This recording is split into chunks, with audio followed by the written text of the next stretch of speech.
To the fact-finding team assigned by the Independent National Electoral Commission to investigate the circumstances that led to the suspension of the governorship and House of Assembly election in the Rivers State has ended.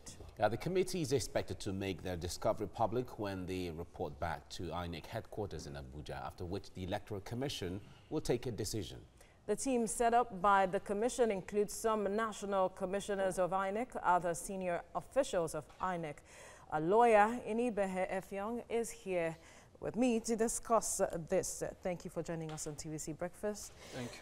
Well, the legality of INEC's action is being questioned as to, not announcing results or suspending elections in Rivers State. What do you make of the legality of the actions?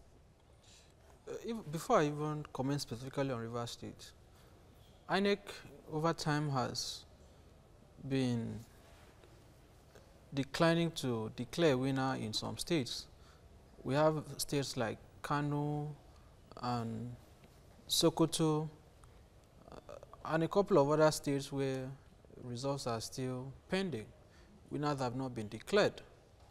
I am genuinely concerned that INEC has so much power under the law. My view is that once the constitutional requirements for declaration has been satisfied, namely, a candidate scores majority of lawful votes cast at the election. 2, the candidate also secures not less than 25% vote in 1/3, 2/3 of the local government areas in the state or constituency. A winner ought to be declared.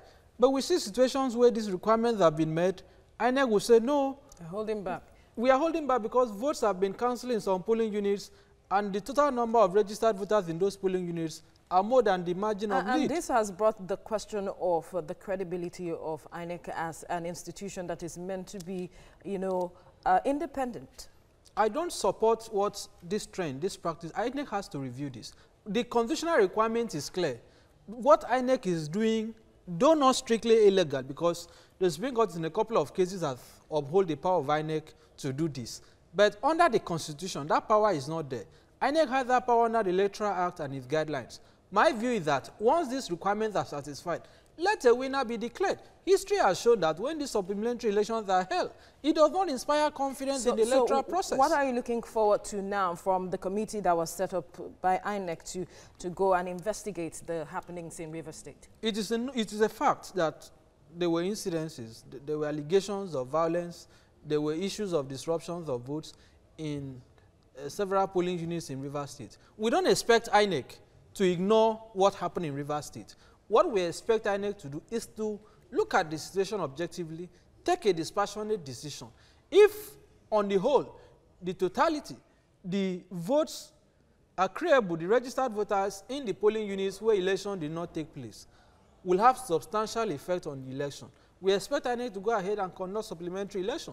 But more importantly and urgently, INEC needs to come out and make a further statement to the country.